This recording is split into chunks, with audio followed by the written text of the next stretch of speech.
Former professional tennis player Annabel Croft believes British number 1 Emma Raducanu is struggling to adjust to huge changes in her life since winning the US Open.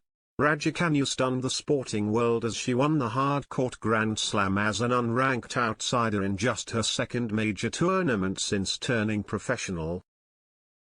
Last summer, Raducanu burst onto the scene when she reached the fourth round at Wimbledon.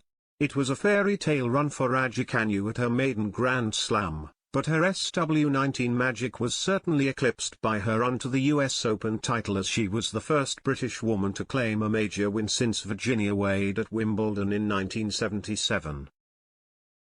The 19-year-old became the first qualifier, male or female, to win a Grand Slam title and did so without dropping a set, a feat nobody has matched since Serena Williams in 2014. With over 9 million people tuning into her 6-4 6-3 win over Leylah Fernandez, Raducanu surged to superstardom as she won Sports Personality of the Year. On GB News, Nigel Farage and Croft were discussing Raducanu's meteoric rise to fame as she celebrates 12 months on the WTA Tour. The 55-year-old believes the US Open champion must be struggling to adapt to the pressures of being a champion and the expectation that comes with such a label. "I think she must be," Croft said in response to Farage asking if Raducanu may be overwhelmed by the fact that she is in demand.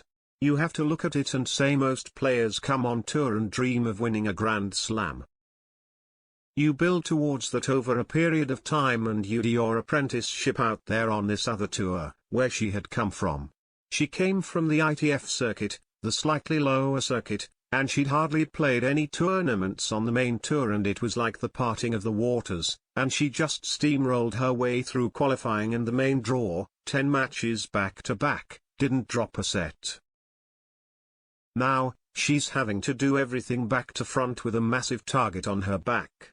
Players are going to go after her, they're all professionals, so they will try to hone in on any weaknesses, and it must be hard as she is doing everything on center court. Every time she plays she's on the big show courts, and she's doing everything in the glare of full publicity. I think it's hard for her at the moment. She has some injury issues thrown in the mix as well, and it will be interesting to hear what she has to say about it, but I think she is having to adjust to huge changes in her life. Raducanu, who lost in the second round of the French Open a fortnight ago, has faced a number of injury issues since she stunned the world and claimed the Flushing Meadows title. The 19-year-old was forced to retire from the Nottingham Rothsey Open on Tuesday after suffering a blow to her left side. The world number 11 admitted she has no idea whether she will be fit for Wimbledon as a result. Wimbledon, where she reached the fourth round last year, starts on the 27th of June.